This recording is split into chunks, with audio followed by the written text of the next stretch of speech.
Eres menos que el polvo que mis botas levantan, una sombra que estorba el paso de la luz y que ni la tierra querría para su abono. Eso fue lo que el desalmado de Julián le gritó a Marta mientras la empujaba fuera de los muros de la hacienda, lanzando tras ella su pequeño fardo de ropa vieja que terminó hundiéndose en el lodo fresco de la entrada. Mi hermosa familia, que Dios me los bendiga hoy, mañana y siempre, que su manto sagrado los cubra en las noches de frío y que nunca les falte el pan caliente en su mesa, ese mismo pan que con tanto amor y sacrificio se amasa en los rincones más humildes de nuestra alma. La historia que hoy les traigo es una que el viento me susurró entre los pinos, una historia de esas que duelen en los huesos pero que nos recuerdan que el ojo del Creador nunca duerme, ni siquiera cuando la oscuridad parece haber ganado la partida.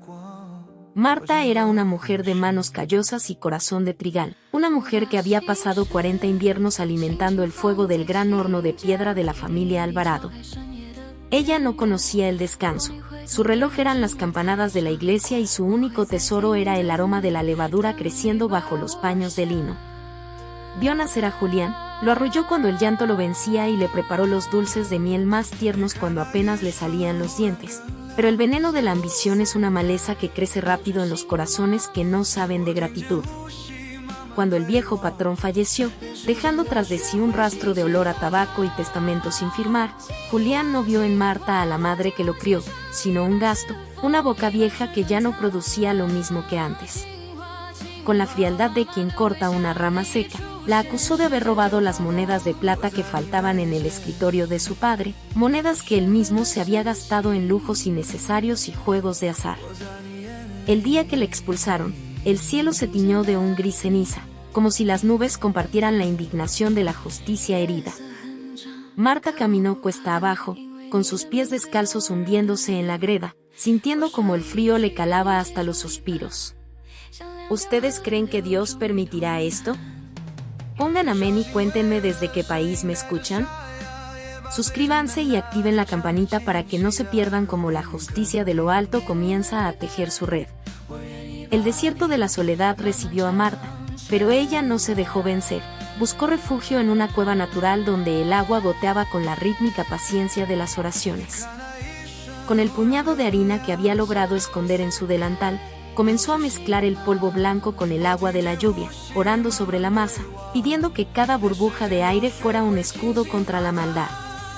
Mientras tanto, en la gran mansión, Julián celebraba su nueva libertad, pero algo extraño empezó a suceder en su cocina. Los panes que los nuevos criados horneaban salían negros por dentro, con un sabor a ceniza y olvido que ninguna mermelada podía ocultar. El hambre empezó a rondar los pasillos de mármol, un hambre que no se saciaba con festines, porque el espíritu del pan se había marchado con la anciana desterrada. Marta, en su humilde cueva, encontró raíces dulces y bayas silvestres, y cada vez que horneaba un pequeño bollo sobre las brasas de su pequeña hoguera, el olor cruzaba los valles y llegaba hasta la nariz del injusto, recordándole su pecado. La naturaleza misma parecía rendirle tributo a la criada, los pájaros le traían semillas y las cabras del monte le ofrecían su leche. Julián, enfurecido por el hambre persistente y el fracaso de sus cosechas, mandó quemar los campos vecinos, creyendo que el fuego purificaría su mala suerte, pero el humo solo sirvió para cegar sus propios ojos. La soberbia es un velo pesado que no deja ver el abismo que se abre a los pies. Marta seguía orando, no por venganza, sino por justicia, porque sabía que el barro vuelve siempre a ser barro y que las medallas de oro de Julián se romperían como cáscaras de huevo ante la mano del destino. La lluvia caía sobre la choza vacía de Marta en la hacienda, lavando la mancha de la mentira, mientras en el monte, la fe de una mujer sencilla hacía florecer la esperanza. Los días pasaban y la figura de Julián se marchitaba. Su piel se tornó del color de la paja seca y su voz, antes autoritaria, ahora sonaba como el crujir de las hojas muertas bajo el paso del invierno. Él no entendía que el pan no es solo comida, es el amor de quien lo amasa, es el sudor bendecido por la honestidad. En el pueblo ya se corría la voz de que la bendición se había mudado a las montañas, y que el joven amo estaba siendo consumido por una maldición de aire y hambre. La justicia divina no siempre llega con rayos y centellas, a veces llega como un silencio largo, como un vacío en el estómago que nada puede llenar, como el eco de unos pasos que se fueron para no volver. Marta miraba hacia el horizonte, hacia las torres de la hacienda que se veían pequeñas desde su altura, y perdonaba, porque el perdón es el agua que limpia el alma de quien ha sido humillado. Pero el perdón de los hombres no detiene el juicio de Dios. La balanza estaba inclinada y el peso de la maldad de Julián era demasiado para su propia fortuna. Los muros de la casa grande empezaron a agrietarse, no por terremotos, sino por la falta de cimientos de verdad. Los criados, asustados por la sombra que parecía habitar en el comedor, fueron huyendo uno a uno, dejando a Julián solo con su plata, una plata que no podía masticar ni digerir. Él gritaba a las paredes, maldecía el nombre de Marta, pero sus palabras se perdían en el viento, ese mismo viento que a Marta le traía el aroma de la lavanda y el consuelo de la luna. La soledad es el espejo más cruel para los que han actuado con malicia. Marta, con su cabello blanco como la espuma de la leche, se sentaba cada tarde a ver el atardecer, sabiendo que su misión no era odiar, sino esperar el momento en que la tierra reclamara lo suyo. No hubo tecnología que pudiera salvar a Julián, no hubo médicos que entendieran por qué su cuerpo se desvanecía mientras sus bodegas estaban llenas. Era el hambre de la gracia, la sed de la misericordia que él mismo había despreciado. La justicia divina estaba preparando el escenario para el gran encuentro, para que el orgulloso bajara la cabeza y el humilde fuera ensalzado entre las nubes de la mañana.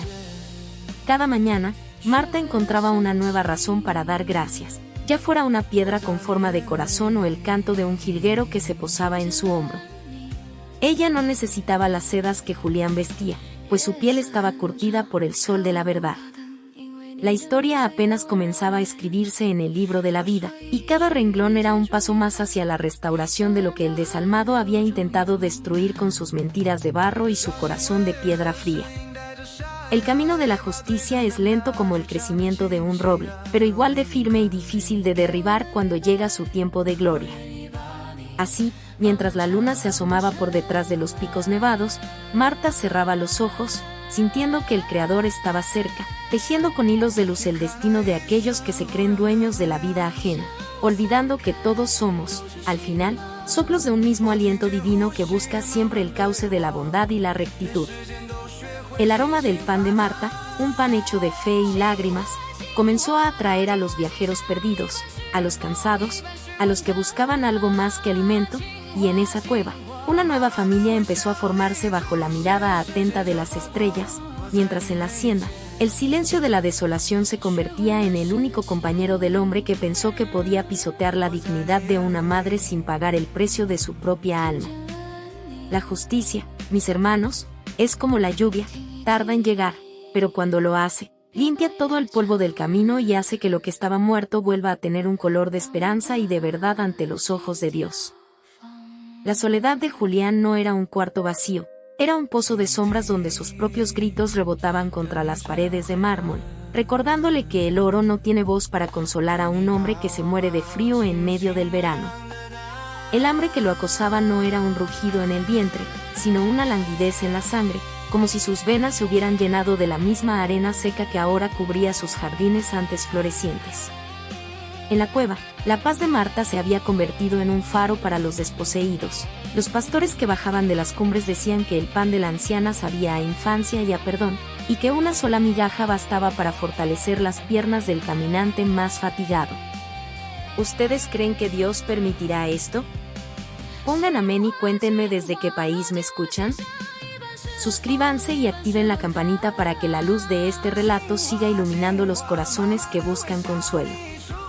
Julián, desesperado y viendo cómo sus manos se volvían tan delgadas como las patas de una garza, decidió una noche de luna menguante que debía recuperar a Marta, no por amor, sino por el egoísmo de recuperar su salud.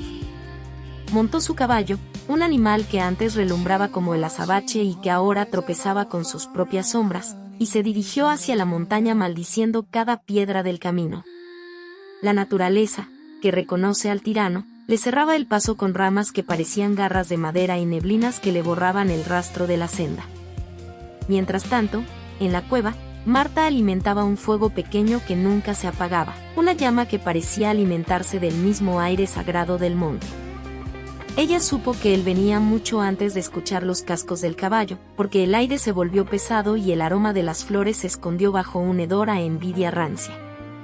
Cuando Julián finalmente llegó a la entrada de la gruta, sus ropas de terciopelo estaban desgarradas y su rostro, aquel que una vez miró con desprecio a la mujer que lo amamantó, estaba cubierto de un sudor frío y terroso. Intentó ordenar, intentó gritar como lo hacía en los pasillos de la hacienda, pero de su garganta solo salió un silbido quebrado, un sonido de caña seca rompiéndose bajo el pie. Marta no se levantó, no hubo odio en sus ojos nublados por los años, solo una compasión tan profunda que dolió más que cualquier látigo. Ella le ofreció un trozo de pan, el pan de la justicia, pero cuando Julián intentó morderlo, el bocado se convirtió en ceniza en su boca, porque el corazón que no se arrepiente no puede recibir la bendición de lo alto. El joven amo cayó de rodillas sobre el barro, el mismo barro donde días antes había lanzado el fardo de la anciana, y sintió el peso de cada lágrima que Marta había derramado en su destierro. La justicia divina le estaba mostrando que el poder de los hombres es un castillo de naipes frente al soplo del Creador. Los días siguientes fueron un calvario de revelaciones para el soberbio. Cada vez que intentaba cerrar los ojos, veía las manos de Marta amasando su futuro, veía como cada moneda de plata que había guardado se transformaba en una piedra que le hundía el pecho. La hacienda, mientras tanto, empezó a ser reclamada por la maleza. Las vides se secaron y el agua de los pozos se tornó amarga como la hiel, porque la tierra no quiere dar frutos donde habita la traición. Marta, con la paciencia de las montañas, cuidaba de los heridos que llegaban a ella, enseñándoles que la verdadera riqueza es la que se reparte con la cuchara de la honestidad. Julián permanecía afuera de la cueva, bajo la lluvia y el sol, siendo ignorado por los pájaros y temido por las fieras, experimentando en carne propia lo que significa ser un extraño en el mundo que uno creyó poseer. Su piel se descascaraba como la corteza de un árbol enfermo y su mente, antes llena de planes de grandeza, ahora solo buscaba el perdón de la mujer que había llamado sombra. El castigo divino no era la muerte, era la visión clara de su propia insigne esmayez. Los pastores que pasaban por allí le veían y se santiguaban, diciendo que aquel era el hombre que quiso ser más que Dios y terminó siendo menos que el gusano. Marta oraba por su alma, pues sabía que la justicia no es venganza, sino el regreso de cada cosa a su lugar legítimo. El fuego de la cueva crecía cuando ella cantaba himnos antiguos, y el resplandor llegaba hasta los valles, avisando a todos que la luz de la verdad no se apaga con mentiras ni con destierros. La soberbia de Julián se fue moliendo lentamente, como el grano en el mortero, hasta que no quedó nada del hombre arrogante, solo un bulto de harapos que tiritaba ante la grandeza de lo invisible. La lluvia de mayo lavó sus pecados superficiales, pero la mancha en su espíritu requería un fuego más intenso, el fuego del arrepentimiento verdadero que solo nace cuando se ha perdido todo. En la hacienda, los techos empezaron a ceder, dejando entrar la luz del sol sobre los muebles de lujo que ahora servían de nido a las ratas y a los olvidos. Nadie quería comprar aquellas tierras, pues decían que el lamento del viejo patrón se escuchaba en las noches de viento, reclamando el honor que su hijo había vendido por nada. La justicia divina estaba barriendo la casa, preparando el terreno para una nueva siembra, una donde la semilla fuera el respeto y la cosecha fuera la paz. Marta seguía firme, como una roca cubierta de musgo, recibiendo la fuerza de la tierra y la sabiduría de las nubes, mientras el mundo que ella conocía se transformaba bajo el mandato de una voluntad superior que no entiende de linajes ni de escrituras firmadas con sangre de pobres. Cada vez que Julián intentaba hablar, el viento le robaba las palabras, porque quien usó su voz para maldecir no merece ser escuchado hasta que su corazón aprenda a latir en silencio. La lección del barro era clara. Todos venimos de él y a él volveremos, y lo único que nos diferencia es el rastro de amor que dejamos al caminar. La montaña se convirtió en un tribunal sagrado donde el aire era el juez y los árboles los testigos de una humillación que se transformaba, paso a paso, en una posibilidad de redención, aunque el camino fuera largo y lleno de espinas que desgarraban la carne del pecador. Así, entre el aroma del café del monte y el humo de la leña verde, el bloque de la soberbia se iba desmoronando, dejando ver las ruinas de un alma que olvidó que el pan se gana con el sudor de la frente y se bendice con la pureza del corazón humilde ante los ojos del Padre Eterno que todo lo ve y todo lo pesa en su balanza de luz infinita. Mírate ahora, mendigo de tu propia sombra, que tienes las arcas llenas pero el alma tan seca que ni el rocío de la mañana se atreve a tocarte. Eso fue lo que el desalmado de Julián escuchó en el eco de su propia conciencia mientras se arrastraba hacia los pies de Marta, con las uñas rotas de tanto escarbar en la tierra buscando una raíz que no fuera amarga. Mi hermosa familia, que Dios me los bendiga hoy, mañana y siempre, que la luz de la verdad nunca se aparte de sus ojos y que el calor de su hogar sea siempre el refugio donde la maldad no encuentre puerta ni ventana abierta. Estamos llegando al final de este camino de espinas que se convierte en sendero de rosas para los que saben esperar en el Señor, porque no hay deuda que no se pague ni suspiro de un afligido que quede sin respuesta en el tribunal de los cielos. Julián, que una vez caminó sobre alfombras de seda, ahora sentía como el musgo de la cueva era más digno que sus ropajes, y con un hilo de voz que apenas movía el aire, pidió perdón, no por el hambre de su cuerpo, sino por el frío de su espíritu. Marta, al verlo allí, tan pequeño y despojado de sus títulos de papel, se levantó con la elegancia de una reina que nunca necesitó corona. ¿Ustedes creen que Dios permitirá esto? Pongan amén y cuéntenme desde qué país me escuchan. Suscríbanse y activen la campanita para que este testimonio de justicia llegue a cada rincón donde un inocente sufre en silencio. La anciana no le dio oro, ni le devolvió las llaves de la hacienda que ya se desmoronaba bajo el peso de la deshonra. Le dio una pala de madera y un puñado de semillas de trigo que ella misma había bendecido con sus oraciones nocturnas. «Vuelve a la tierra que despreciaste», le dijo con una voz que sonaba como el correr del agua en el arroyo, «y aprende que el pan solo alimenta cuando se comparte, y que la tierra solo florece cuando se le ama con la verdad».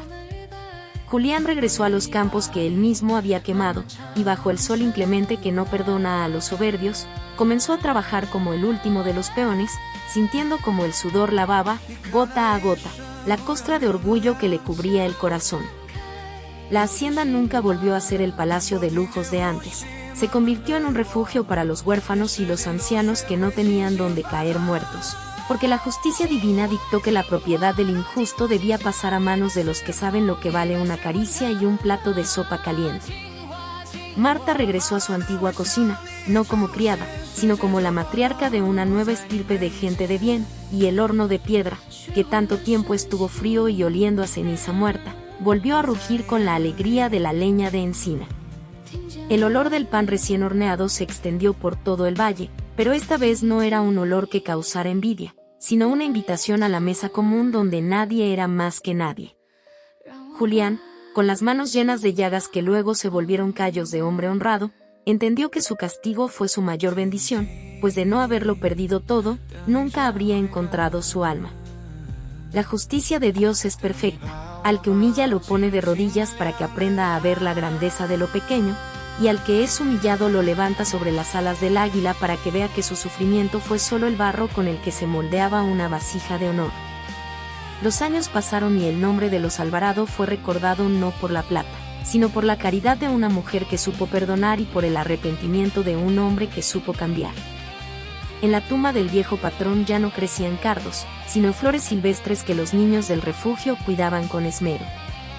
Marta, cuando le llegó la hora de partir al encuentro con el Creador, lo hizo en una tarde de luz dorada, rodeada del aroma de café y pan, con una sonrisa que iluminó la estancia más que 1000 lámparas de aceite. Julián lloró su partida, pero no con el llanto desesperado del que se queda solo, sino con la paz del que sabe que tiene una protectora. En el cielo. La historia de la justicia divina quedó grabada en las piedras de la montaña y en el corazón de cada campesino que pasa por allí, recordando que el poder de los hombres es como el humo que el viento se lleva, pero la obra de Dios permanece para siempre, firme como el roble y dulce como la miel silvestre. Nunca duden, familia mía, que el ojo de Dios está sobre ustedes, que cada lágrima que cae en silencio es recogida en un frasco de plata celestial y que, tarde o temprano, la balanza se equilibrará, devolviendo la paz a los justos y la lección necesaria a los que caminan por el sendero del mal. La justicia llegó, lenta pero implacable, transformando el odio en servicio y la soberbia en humildad. sellando con un beso de paz una historia que comenzó con un grito de desprecio y terminó con un himno de gratitud bajo el cielo infinito de nuestro Señor. Que esta historia sea el bálsamo que sus almas necesitan hoy, recordándoles que nunca están solos y que el pan de la justicia siempre se está horneando para aquellos que mantienen limpia su conciencia y pura su fe. Amén.